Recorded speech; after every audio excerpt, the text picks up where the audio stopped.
ठीक है, तो आपका क्वेश्चन नंबर थर्ड क्या बोलता है, उसका third, an electron with charge E enters a uniform magnetic field B with a velocity V. The velocity is perpendicular to the magnetic field. The force on the charge E is given by this value. Obtain the dimension of B. अच्छा, अभी समझेंगे इसको। देखो, पहले बोलता है कि एक इलेक्ट्रॉन भाई साहब है, ठीक, और ये इलेक्ट्रॉन भाई साहब एंटर कर रहे हैं कहाँ सॉरी, कहाँ एंटर करते हैं, एक यूनिफॉर्म मैग्नेटिक फील्ड के अंदर। तो मान लेते हैं कि हमारी जो मैग्नेटिक फील्ड है वो कुछ इस तरीके से जा रही होगी, ये अभी आप मान लो केवल, ठीक है। ये आपकी आपने अभी मैग्नेटिक फील्ड के बारे में नहीं पढ़ा है, फिलहाल के लिए मैं बस ये बोलूंगा कंसीडर कर लो, ओके, कि ये मैग्नेटिक फील्ड है हमारी, इसको बी से रिप्रेजेंट करते हैं, और इस मैग्नेटिक फील्ड में इलेक्ट्रॉन जो है वो एंटर कर रहा है। मैंने ऐसा क्यों बनाया, क्योंकि आगे बढ़ो तो लिखता है कि जो इलेक्ट्रॉन एंटर कर रहा है वो 90 डिग्री पर एंटर कर रहा है, समझ रहे हो। इस तरीके से बनाने का क्या मतलब था, मैग्नेटिक फील्ड कुछ इस तरीके से है, मैग्नेटिक फील्ड कुछ इस तरीके से कि इलेक्ट्रॉन जब उसके अंदर एंटर करता है तो 90 डिग्री पे एंटर करता है। अच्छा, मैं आपको मैग्नेटिक फील्ड के बारे में थोड़ी सी बात बता दूं, आपको नहीं जानकारी है। बात यह है कि वो फील्ड कोई भी फील्ड हो, ग्रेविटेशन फील्ड हो, इलेक्ट्रोस्टैटिक फील्ड हो, या फिर मैग्नेटिक फील्ड हो, कोई भी फील्ड हो, अगर इसके अंदर कोई मास और इन दोनों के अंदर अगर कोई चार्ज पार्टिकल आ जाए तो उन पर एक फोर्स अप्लाई होने लगता है। बात समझ में आया ये बात? Yes sir. कुछ बातें तो आपको बस अभी मानना पड़ेगा, क्योंकि अभी आप छोटे से नादान से बच्चे हो, अभी आप 12th में नहीं गए हो, तो अभी मान लो कि अगर ग्रेविटेशन फील्ड में कोई मास रख दिया जाए, अगर इलेक्ट्रिक या मैग्नेटिक फील्ड में कोई चार्ज रख दिया जाए तो उसके ऊपर फोर्स लगता है। अगर मैग्नेटिक फील्ड की बात करूं तो उस फोर्स की वैल्यू होती है चार्ज स्पीड, किस स्पीड से वो गया है, मैग्नेटिक फील्ड की value, and sine theta. Theta is what, theta is the angle between velocity and magnetic field. तो वेलोसिटी का डायरेक्शन ये, मैग्नेटिक फील्ड का डायरेक्शन ये, दोनों के बीच का एंगल 90 डिग्री। तो चार्ज आपका इलेक्ट्रॉन है, वेलोसिटी v है, मैग्नेटिक फील्ड b है, साइन 90 की वैल्यू 1। क्या यही फोर्स का वैल्यू दिया था क्या? यस सर, यस सर, यही दिया हुआ है। अब आपको इतना अगर जानकारी नहीं था तो भी आप इस क्वेश्चन कर सकते हो। उसने बोला कि भाई फोर्स की वैल्यू दिया हुआ है, मैग्नेटिक फील्ड निकाल लो, तो magnetic field is equal to force upon में इलेक्ट्रॉन इनटू वेलोसिटी ही तो होगा। इस फॉर्मूले का यूज करके क्या लिखोगे आप, यही तो लिखोगे ना, बोलो भाई। Yes sir, yes sir, yes sir, yes sir, yes sir. अच्छा, फोर्स का dimension mlt-2, yes sir, yes sir. Charge का डायमेंशन 80, चार्ज का डायमेंशन नहीं पता होगा आपको, एक्चुअली होता है Q is equal to I into T. क्या होता है? Q is equals to I into T. Q is equal to I into T. Okay, तो I का मतलब करंट एम्पियर और टाइम का मतलब टाइम t, Yes sir. ठीक। Yes sir, Yes sir. Okay, तो 80 हो गया, और वेलोसिटी का होता है LT-1। LT minus 1. तो m को m रहने दो, इस L से इस L को काट सकते हैं, कत्ल हो जाएगा, A ऊपर जाएगा तो A -1 हो जाएगा, और T को देखो तो T-2 बचेगा। यही आ रहा है क्या? सर उधर आंसर डिफरेंट दिया है। हाँ, आंसर कुछ अलग आ रहा है। अच्छा, कहीं हमने गलती तो नहीं किया? नहीं, हमने कोई गलती नहीं की। अब एक बार फिर से क्वेश्चन समझ लेते हैं, ठीक है। द फोर्स इज इतना, obtain the dimension of B, इसमें दिया है L1 T2, अच्छा I के टर्म्स में दिया है, ओके ओके। तो ये क्या बोलता है कि Q को IT लिख दो, A को A ना लिख के I लिख दो, ठीक है। तो आप A को I लिख दो, कोई प्रॉब्लम नहीं है, और तो कुछ नहीं है, और तो सही है, तो मतलब मिसप्रिंटिंग है फिर। और कुछ दिख रहा है तुम लोग को? नहीं नहीं Spending सर। है बच्चा फिर, ठीक है। Yes sir. ये यार क्या सीन है, आज बच्चे क्यों नहीं ज्वाइन कर पा रहे हैं, इतने सारे बच्चे अटके हुए हैं।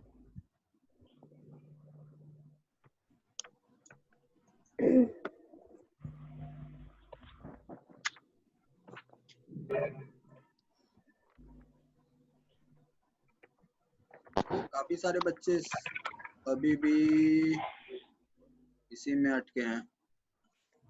कितनी बार मैं रिफ्रेश करूं?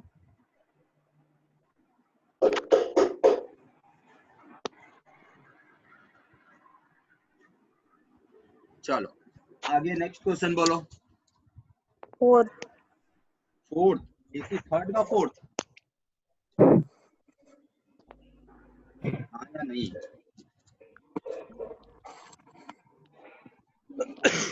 अरे बोल दो भाई, तब ना पता चलेगा। तो क्वेश्चन नंबर थर्ड का फोर्थ। क्वेश्चन थर्ड का फोर्थ ना? Yes sir. भाई तो पूछ रहा हूँ। A large ball 2 meter in radius is made up of a rope of square cross section with edge 4 millimeter. अच्छा, एक बॉल है जो कि 2 मीटर रेडियस की बनी हुई है। Large ball 2 meter in radius is made up of a rope of square cross section with edge. What is the total length of the rope? The nearest order of magnitude.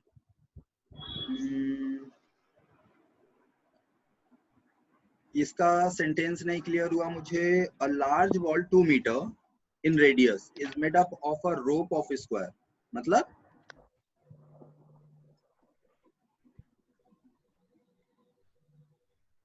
Sir मुझे question ही नहीं मिल रहा sir. Third का fourth question number 3 का fourth है। कुछ clear नहीं हो रहा है, ये कहना क्या चाह रहा है? सर वो रोप शायद बहुत बड़ा स्क्वायर में। क्वेश्चन था वो। हाँ बोलो बेटा, क्या बोल रहे हो? सर वो रोप स्क्वायर फॉर्म में बांधी होंगी शायद तक। एक सर बॉल स्क्वायर है शेप की रोप ली होंगी, उसको उन्होंने इसमें कन्वर्ट किया होगा। बेटा, परहैप्स पे क्वेश्चन नहीं लगते ना। एक आपका बॉल है जो कि 2 मीटर रेडियस का है, इसको बनाया गया है एक रोप से जिसका स्क्वायर क्रॉस सेक्शन दिया हुआ है। तो क्रॉस सेक्शन मतलब बेटा एरिया होता है, क्रॉस सेक्शनल एरिया की बात कर रहा है।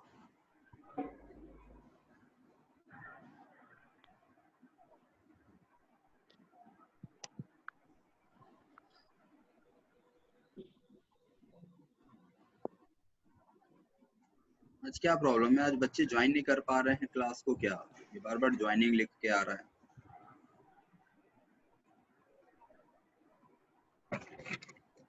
चलो ठीक है, इसको एक छोड़ो, मैं देखता हूँ, मैं देख के बताता हूँ क्या चीज है ये।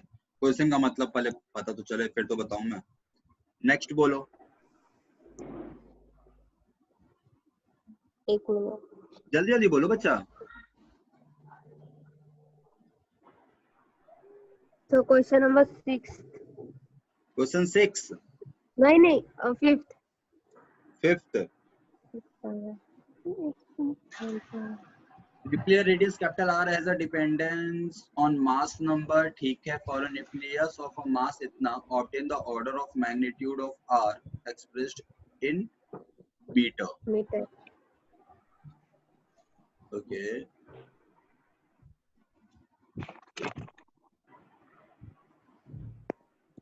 ठीक है, ये मैं आपको बता दूं, लेकिन इसका इस क्वेश्चन का यहाँ पर होने का कोई खास मतलब नहीं था। देखो ये होता क्या है ना कि जब भी हम लोग किसी एटम के रेडियस की बात कर रहे होते हैं, जब हम किसी एटम के रेडियस की बात करते हैं तो उसका रेडियस होता है आपका r is equal to r not a to the power 1/3। ओके, ये किसी भी एटम का रेडियस होता है। ये आपको बहुत बाद में पढ़ाया जाएगा, जब न्यूक्लियर फिजिक्स में पढ़ाऊंगा तब बताऊंगा। r is equal to r not into a to the power 3। अब ये r क्या है? रेडियस है। r नॉट क्या है? r नॉट फिक्स होता है आपका। r नॉट क्या होता है? फिक्स वैल्यू होती है, जो कि आपको यहाँ पर दिया हुआ है। मैं यही लिख दे रहा हूँ, वैसे ये एग्जैक्ट नहीं होता। 1.3 into 10 to the power minus 16। ओके, यहाँ पे क्वेश्चन में दिया हुआ है और a की वैल्यू लिखा है 125। तो 1.3 इंटू 10⁻⁻16 और 125 का क्यूब रूट निकाल दो, कितना आएगा? 125 का क्यूब रूट कितना होता है? 5। 5 यस सर। ठीक है, 5 निकाल लो। अब 1.3 में 5 का मल्टीप्लाई करो तो 6.5 हो जाएगा। Yes sir. Yes sir. ये आंसर। Yes sir. अब आगे क्या बोला है? For a nucleus of mass number इतना, obtain the order of magnitude of R expressed in metre. Okay, ठीक है, बस यही वैल्यू आ रही है, इसके बाद तो कुछ है नहीं, यही मीटर में आ रहा है आर की वैल्यू। तो 1.5 की आंसर। ये क्या, ये पूरी की पूरी बुक मिस प्रिंटिंग है क्या? सर आंसर -15 दे रहे उधर। माइनस कैसे आ सकता है आंसर? रेडियस माइनस में कैसे हो सकती है? सर उधर नीचे लिखा हुआ है सर। हाँ वो मैं देखा, खुद ही सोच के देखो कि रेडियस कभी निगेटिव हो सकती है क्या? No sir. Sir printing mistake होंगी शायद सर। अब बेटा ये बुक तो मैंने डाउनलोड करी थी, जो आप लोग को डाउनलोड के लिए दिया गया था ना, यस सर। आप लोग को जो डाउनलोड करने के लिए दिया गया था बुक एनसीईआरटी का और एक और अलग बुक, मैंने वहीं से डाउनलोड हाँ किया सर। है। अब पता नहीं सारी मिसप्रिंटिंग है तो एनीवे चलो इसको छोड़ो, अब आगे आ जाओ, इस पेज को छोड़ के आगे आओ। सर हाँ सर वो आदित्य पांडे वो मुझे मैसेज कर रहा है, वो मीटिंग में ऐड ही नहीं हो रहा सर वो। बेटा वो अब क्या करूं मैं, यहाँ पर मैंने उसको एक बार नहीं 20 बार आदित्य को मैंने ऐड किया होगा, लेकिन वो बहुत बच्चे ऐसे हो रहे हैं जो ऐड नहीं हो पा रहे हैं। सर वो हर बार नेटवर्क तो एरर रहता है सर। हाँ कुछ प्रॉब्लम है, वो मैंने हर बोल बार रहा कि मतलब वेटिंग रूम में अटका हुआ हूँ, ऐड ही नहीं हो पा रहा। बच्चा यहाँ पे ना जाने कितनी बार मैंने ऐड किया बच्चों को, अभी भी 7 बच्चे वेटिंग में ही दिख रहे हैं, ये ऐड ही नहीं हो पा रहे हैं। अब क्यों नहीं ऐड हो रहे हैं पता नहीं। आयुष, आदित्य, सर दो फिर से आदित्य, एक बार बाहर हो जाते हैं फिर लॉगिन कर। सर फिर से लॉगिन कर दो। तो ये बात उन लोग को बताना पड़ेगा ना।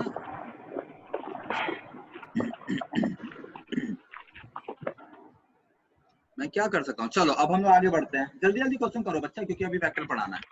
आगे पूछो, आ जाओ सिंगेज में, आ जाओ सिंगल करेक्ट में आओ, सिंगल करेक्ट वाला जो 16th आंसर वाला, कौन सा बेटा? 16th वाला। क्लियर एंड लाउड, फिर से बोलो। 16 क्वेश्चन सर। 16। हम्म, अच्छा ये वाला, force F is given in terms of time.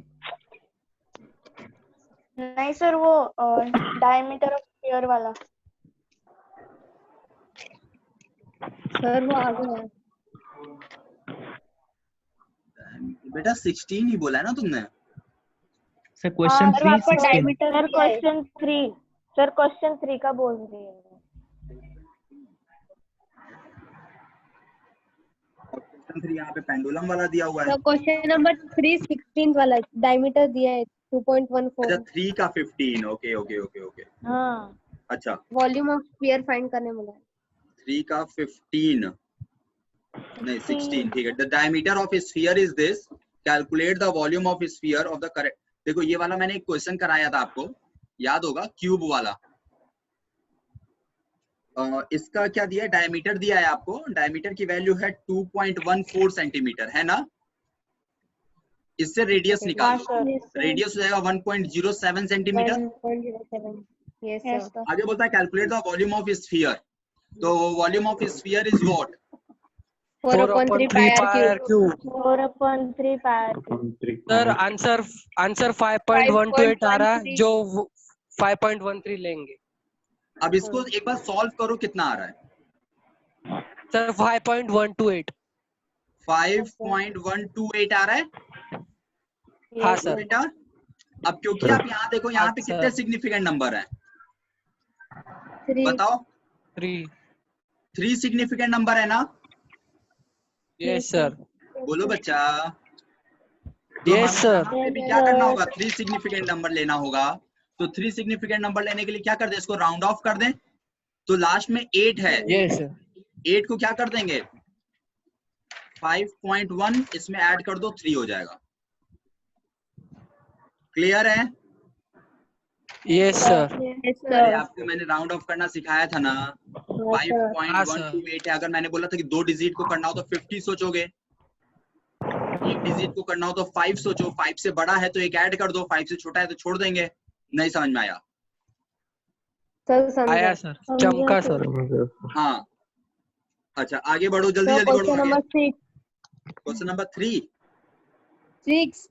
6 Question number 3 का 6. 3 का 6। अरे राम रे। इन अ वर्कशॉप अ वर्कर बिस्तर, ये वाला हाँ sir. length of steel plate with a vernier calipers having at least count 0.01। ठीक है, एक वर्कर है, एक स्टील को मेजर करता है जिसका लीस्ट काउंट आता है आपका 0.01। 0.01 किस में आता है? सेंटीमीटर में। फॉर सच अ मेजर ये वाली के लिए following values this find the mean length, the mean absolute error, the percentage error। Okay एक काम करो, सबसे पहले एवरेज निकालो। 4 वैल्यू दिया है ना, चारों वैल्यू को ऐड करो। Okay. सर 12.52, 12.52। सर 3.13 एवरेज आ रहा। 3.1 3.11 प्लस 3.13 प्लस 3.14 प्लस 3.14, ये 4 वैल्यूज गिवन है आपके पास। इनका एवरेज निकालोगे तो कितना आएगा? 3.13। 3.13. करके देखो जल्दी से, खुद करो फिर मैं बात करूं आपसे। सर 3.13। तो क्या पहला आंसर आ गया? Find the mean length. ये इसी को Yes, बोलते हैं sir. Mean Yes, length. sir. Mean मतलब होता है एवरेज। ओके अच्छा, सेकंड क्या बोलता है? Absolute error. सेकंड क्या बोल रहा है? Absolute error. Absolute error. Absolute error निकालने का तरीका क्या बताया था मैंने? मीन से इसको माइनस करो। क्या बताया था? 3.11 माइनस 3.13 करने को बोला था मैंने। Yes, sir. या सर फिर 0.01। कुछ भी करो, 0.01। 3.13 में से 3.11 माइनस करो। चलो सर 0.01। 0.02 ना, 0.01. 0.02 हाँ sir. 3.13 में से 3.13 माइनस करो।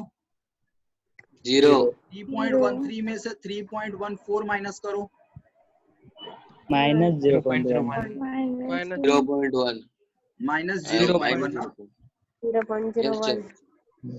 माइनस 0.01। ठीक है Yes, sir. अच्छा, अब एक काम करो सर एरर सबको- नेगेटिव होता सर- है क्या सर? कि एरर पॉजिटिव ही नहीं रहता है? नहीं वो निगेटिव वैल्यू आ रही है ना। अब सबको ऐड करो एक बार। 0 निगेटिव छोड़ के ऐड करना 0.04 और एवरेज निकाल दो। 0.04 अपॉन 4 करोगे?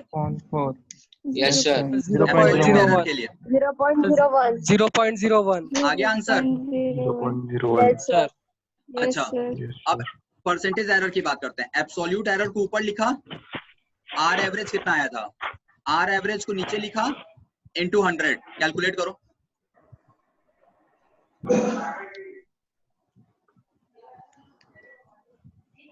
सर 3.1।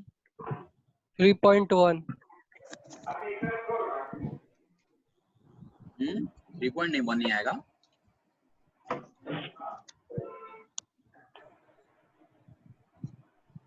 अरे 100 में 0.01 का मल्टीप्लाई करोगे तो 1 हो जाएगा ना। Yes sir. Yes, अरे sir. नहीं चमका। चमका. और 1 में अगर डिवाइड कर दे 3.13 का तो सर 0.31 परसेंटेज कैलकुलेट करने से पहले रिलेटिव एरर फाइंड करना पड़ेगा ना। एक सेकंड मेरे को चेक करने दो। हाँ सर, हाँ सर, पहले रिलेटिव एरर पहले फाइंड करना रिलेटिव पड़ेगा। एरर ढूंढना पड़ेगा मेरा ना। नोट्स डायरेक्ट हो जाएगा। रुक जाओ एक बार चेक करो उसके नीचे। ये वाला नहीं और नीचे और नीचे। एक सेकंड का मैं एक बार चेक कर लेता हूं। इसके नीचे हाँ ये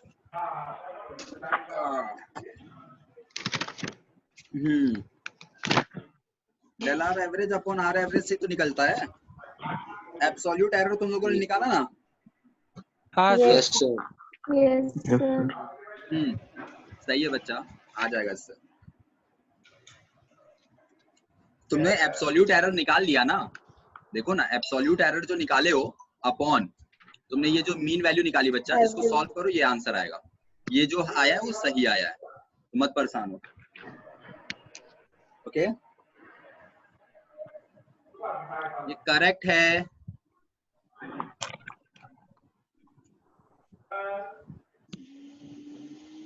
नहीं आया? आया सर सर। आया सर। सर हाँ बोलो बेटा। बोलो बोलो बोलो, सुन रहा हूँ मैं। सर अगर वो पहले रिलेटिव एरर फाइंड करके भी किया तो भी आंसर आएगा तो चलेगा ना? हाँ बिल्कुल चलेगा। सर रिलेटिव एरर कैसे फाइंड करते हैं? रिलेटिव एरर मत करो ना, तुम लोग क्यों टाइम वेस्ट करना चाहते सर अगर सर 7 क्वेश्चन में बोला है रिलेटिव एरर फाइंड करने के लिए। हो? Where is the question?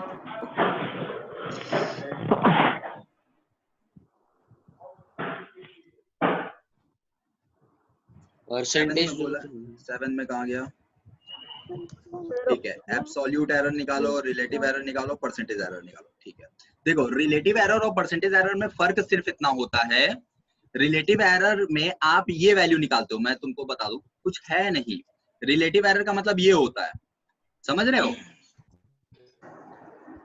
अगर आप रिलेटिव एरर की बात करते हो बच्चा, तो मतलब कि आपने एब्सोल्यूट एरर कितना निकाला अपॉन आपका एवरेज वैल्यू कितनी आ रही है। समझ रहे हो मेरी बात? अगर इसी में आप 100% का मल्टीप्लाई कर दोगे तो वो परसेंटेज एरर बन जाएगा, और अगर इसका मल्टीप्लाई नहीं करोगे तो वो रिलेटिव एरर होगा। बात तो एक ही है ना? Yes sir. नहीं आया समझ में? समझा सर। समझा सर। चलो आगे ट्राई करें कि वेक्टर पे चलें? वेक्टर करते बात के सामने। बहुत धीरे पूछते हो यार तुम लोग, 50 क्वेश्चन केवल दिया था मैंने। सोचा था मैंने कि तुम लोग 2-4 क्वेश्चन पूछोगे, सारे क्वेश्चन फंस जा रहे हैं तुम्हारे। चलो अच्छा ठीक है, इसके आगे ट्राई किया कि छोड़ दिया तुम लोगों ने? यस सर 64 किया। सर थोड़े किए, थोड़े नहीं आए। चलो अच्छा 50 क्वेश्चन दे रहा हूँ, ठीक है फिर से, लेकिन करके आना सारे 50 के 50। ओके, और थोड़ा दिमाग लगाओ बच्चा। अगला जो सिंगल करेक्ट वाला है ना, 50 क्वेश्चंस करके आना कल। Okay yes sir. चलो वेक्टर शुरू करते हैं। ऐसे करोगे तो फिर गड़बड़ा जाएगा, क्योंकि टाइम इतना नहीं होता, और मैक्सिमम क्वेश्चंस ट्राई करो अपने से करने का, बाकी मैं तो बताऊंगा ही। हमने कल ये समझा था, कोई vector A and the next vector B, तो फाइनल जो हमें वेक्टर मिलता है उसको बोलते हैं रिजल्टेंट वेक्टर आर। इतना याद है या? Yes sir. Vector A, vector B, और रिजल्टेंट आया था vector R is equal vector A plus vector B. पहले तो चीजों को फील करना सीखो। जब आप लिखते हो वेक्टर आर, इसका मतलब क्या है? इसका मतलब कि एक ऐसा वेक्टर है जिसके अंदर कोई ना कोई मैग्नीट्यूड होगा, कोई वैल्यू होगी, साथ ही साथ इसका अपना खुद का एक डायरेक्शन होगा। बोलो समझ में आ रहा है बात? यस आवाज नहीं आई? Yes sir. सबको आया? यस तो इस मैग्नीट्यूड और इस डायरेक्शन को निकालने का तरीका क्या है? इस मैग्नीट्यूड और इस डायरेक्शन को कैसे निकाला जाए, उसके लिए जो मैं आपको रूल बताऊंगा वो निकाल तो मैं यहां से भी सकता हूं, लेकिन जरूरत नहीं है। आपको जो मैं रूल बता रहा हूं वो इंपॉर्टेंट है आपके लिए। उस रूल का नाम है पैरेललोग्राम। क्या नाम है? Parallelogram addition. Okay, parallelogram addition से हम लोग सिर्फ और सिर्फ 2 वेक्टर्स को ही ऐड कर सकते हैं। कितने वेक्टर्स को ऐड कर सकते हैं? 2 2 से ज्यादा वेक्टर्स को ऐड नहीं कर सकते। नहीं कर सकते 2 से ज्यादा वेक्टर्स को ऐड नहीं कर सकते। अगर मैं ट्रायंगुलर मेथड बताऊं तो आपको बोलोगे सर वेक्टर ए खींच दो, फिर वेक्टर ए, फिर वेक्टर बी ड्रॉ कर दो, फिर वेक्टर सी ड्रॉ कर दो, फिर वेक्टर डी ड्रॉ कर दो, फिर वेक्टर ई ड्रॉ कर दो, और लास्ट में अपन क्या करेंगे, वेक्टर आर ड्रॉ कर दिया। नहीं आया? अरे नहीं समझ में आया क्या? ए है, आया सर। ये बी है, ये सी नहीं है, सर। ये डी है, ये ई है, लास्ट में वेक्टर आर क्या आएगा? Vector A plus vector B plus vector C plus vector D plus vector E. लेकिन पैरेललोग्राम में 2 से ज्यादा वेक्टर नहीं हो सकते। अरे बोलो चमका क्या? चमका। चलो अब दोनों को समझो। अच्छा पहले इसके बाद एक छोटा सा डेफिनेशन समझो। डेफिनेशन क्या कहता है? डेफिनेशन कहता है अगर हम 2 वेक्टर्स को लिख रहे हो ना, लिखो। अगर हम सर 2 हिंदी में वेक्टर्स को, सर हिंदी में लिखे। अरे कैसे भी लिखो, मराठी में लिख लो।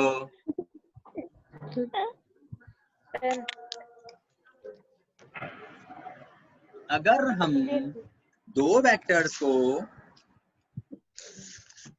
उनके मैग्नीट्यूड और डायरेक्शन के साथ ऐड करें,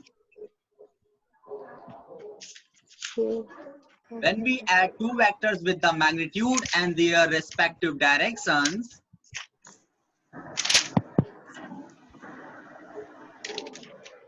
कॉमा लगा दो। अगर उन दोनों वेक्टर्स का यूज करके एक पैरेललोग्राम बना लिया जाए,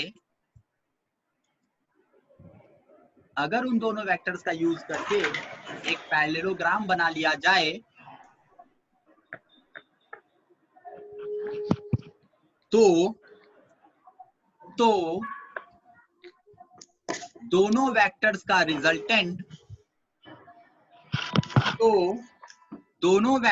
रिजल्टेंट, वो डायगोनल होता है। The resultant of both vectors is that diagonal. The resultant of both vector is that diagonal जो दोनों वेक्टर के कॉमन पॉइंट से पास करता है। That passes from the common point of both vectors. जो दोनों वेक्टर्स के कॉमन पॉइंट से पास करता है। अरे बोलो लिख लिए क्या? लिख लिया सर। चलो अब इसको समझते हैं। टाइम इज अबाउट टू खत्म, टाइम अप्रॉक्स खत्म होने वाला है, लेकिन समझते देखो। मैंने बोला कि एक वेक्टर हमने ये ड्रॉ किया, एक वेक्टर ये था, और मान लो एक वेक्टर आपका ऐसे था, मान लो, ठीक है। हमने 2 वेक्टर बना लिया। बोले अरे बोलो भाई हाँ, ठीक है। अब क्या करेंगे कि इन दोनों वेक्टर्स का यूज करके हम एक पैरेललोग्राम बनाएंगे। तो पैरेललोग्राम कैसे बनाओगे? यहाँ पर एक पैरेलल लाइन ड्रॉ कर दो, और यहाँ से एक पैरेलल लाइन ड्रॉ कर दो। ऐसे ही तो पैरेललोग्राम बनेगा। Yes sir. तो हमने एक पैरेललोग्राम बना लिया। अब इन दोनों के बीच का एंगल माना हमने थीटा, तो क्या ये एंगल भी थीटा होगा? हाँ सर। अरे एलकेजी में पढ़ाया गया था तुम लोग को। Yes sir. तो रूल कहता है कि अगर हम वेक्टर ए और वेक्टर बी को कुछ इस तरीके से रखें कि दोनों का जो टेल है, टेल मतलब पूंछ, जो दोनों का टेल है वो एक दूसरे को टच करता हो, और उसके थ्रू अगर हम लोग एक पैरेललोग्राम बनाएं, तो इस पैरेललोग्राम का वो डायगोनल जो दोनों के इंटरसेक्शन पॉइंट से जाता हो, जो दोनों के इंटरसेक्शन पॉइंट से जाता हो, हाँ, उस डायगोनल को बोलेंगे रिजल्टेंट। चमका क्या? चमका। हाँ सर। चौका। अरे एक डायगोनल ये भी पॉसिबल था ना, ये वाला, हाँ लेकिन सर इसको नहीं लिया हमने, हाँ। उसको लिया जो कि कॉमन पॉइंट बस से जनरेट। कॉमन पॉइंट चाहिए। हाँ, ओके अब इस R की हम लोग वैल्यू भी निकालेंगे, मतलब मैग्नीट्यूड भी निकालेंगे, और इस R का हम लोग डायरेक्शन भी निकालेंगे। अरे रेडी हो क्या? हाँ सर। रेडी। Yes sir. अच्छा चलो, सबसे पहले क्या करते हैं, अभी देखो थोड़ी देर में सेशन एंड होने वाला है, तब तक छोटा मोटा काम कर लेते हैं। ड्रॉ अ परपेंडिकुलर, अच्छा इसको नाम दे दूं मैं, ए भाई साहब हट जाओ तुम, P Q S, इसको क्या नाम दे दूं, T। Draw a perpendicular line from S, इसको नाम दे दो E। ठीक है, कोई प्रॉब्लम? नहीं सर। No sir. एक राइट एंगल ट्रायंगल में उठा रहा हूं, P E S, देखो ध्यान से, यस सर। दिख रहा है? सर यस अगर सर। मैं इसमें Yes, sir. लिखूं, अगर मैं इसमें लिखूं PS square is equal PE square plus SE square, square. Yes, sir. अरे कोई तकलीफ? नहीं सर। सर अगर मैं इसको लिखूं वेक्टर R का स्क्वायर इज इक्वल, अच्छा एक बात मैं बताऊं, यहाँ मैग्नीट्यूड की मैं बात कर रहा हूँ तो वेक्टर हटा दे रहा हूँ, कोई तकलीफ? नहीं. केवल मैग्नीट्यूड की बात कर रहे हैं, सर। डायरेक्शन की बात नहीं कर रहे हैं, ठीक है ना? सर सिर्फ magnitude- डायरेक्शन के लिए वो एरो लगता है क्या? हाँ, ये एरो दिखाता है कि R दिखाता है कि R के पास एक वैल्यू है, एरो दिखाता है कि इसके पास डायरेक्शन भी है, तो ये टोटल दिखाता है Okay. वेक्टर क्वांटिटी को। Yes sir. अच्छा, R इसका PE को मैंने लिख दिया PQ प्लस QE, अरे बोलो हाँ। हाँ हाँ। हाँ सर. ठीक है, तो यहाँ लिखा हमने R स्क्वायर इज इक्वल, ये A प्लस B का होल स्क्वायर बन गया क्या? Yes sir. Yes A sir. Square plus Yes, B sir. Square plus 2A B plus हाँ. SE स्क्वायर, अरे बोलो हाँ। हाँ सर. हाँ सर। अच्छा जल्दी देखो PQ कौन है, PQ कौन है? PQ A vector. A A square हो गया, A वेक्टर. QE को छोड़ दो। अच्छा, यहाँ पे भी PQ A है क्या? Yes, sir. Yes sir. SE को SE छोड़ दो, ठीक। इक्वेशन नंबर 1, इक्वेशन 1 जल्दी से रिवाइज करो, देखो कोई तकलीफ हो तो बताओ। No sir. नहीं सर. इक्वेशन 1 में कोई दिक्कत नहीं है? नहीं सर. No sir. नहीं सर. पक्का? नहीं yes sir. Sir. Yes, sir.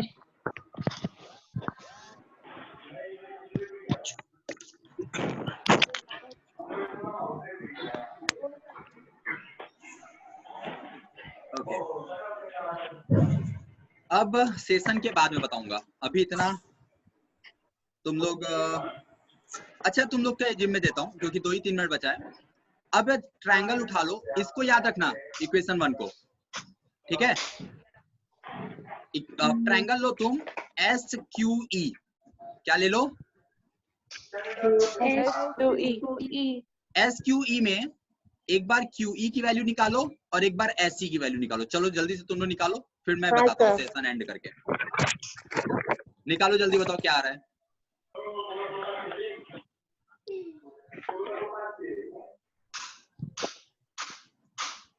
एक बार QE की वैल्यू कैलकुलेट करो, एक बार SE की वैल्यू कैलकुलेट करो। सर मेजरमेंट्स नहीं दिए ना सर। सब दिया है बेटा, आप ट्राई करो, थोड़ा कॉमन सेंस लगाना होगा, मैं बताऊंगा, कोई इशू नहीं है, नेक्स्ट सेशन में मैं बताऊंगा, सेशन खत्म हो रहा है। QE की value QS minus SC, QS square minus SC square. अलग अलग बताना है बेटा, QE की वैल्यू बताओ आप।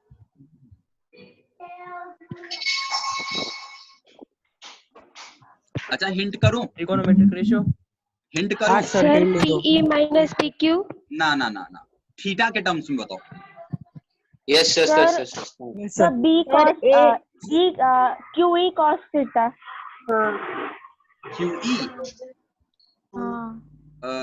QE की वैल्यू QE तो cos थीटा कैसे आएगी?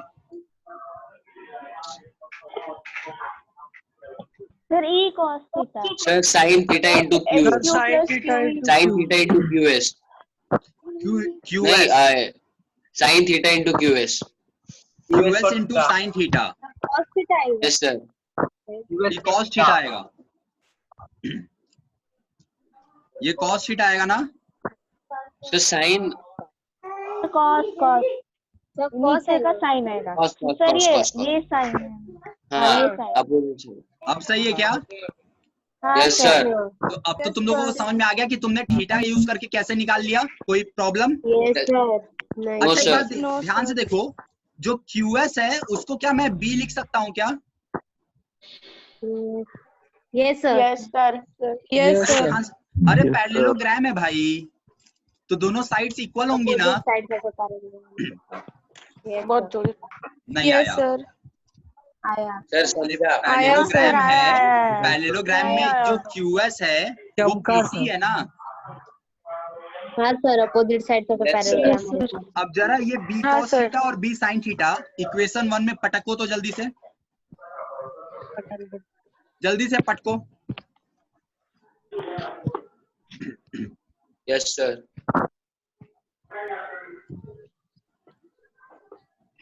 B स्क्वायर कॉमन मिल रहा है क्या?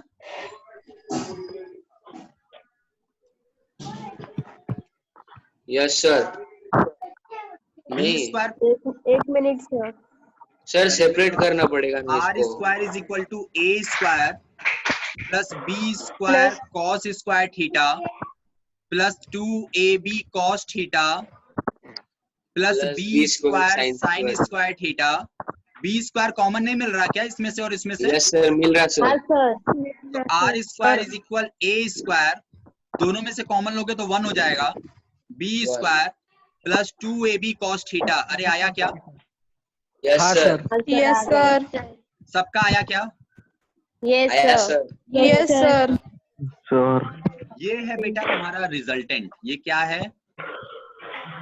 रिजल्टेंट इसको कहते हैं R की मैग्नीट्यूड वैल्यू। ये R मैग्नीट्यूड है, इसको कुछ ऐसे रिप्रेजेंट करता है। अब स्क्वायर उधर भेज के रूट में कर सकते हो, वो तुम्हारी जिम्मेदारी है। स्क्वायर तो भेज दोगे ना उधर, तो R की वैल्यू आ जाएगी। तो अगर कभी भी दो वेक्टर दिया हो, R निकालने को पूछे तो निकाल लोगे?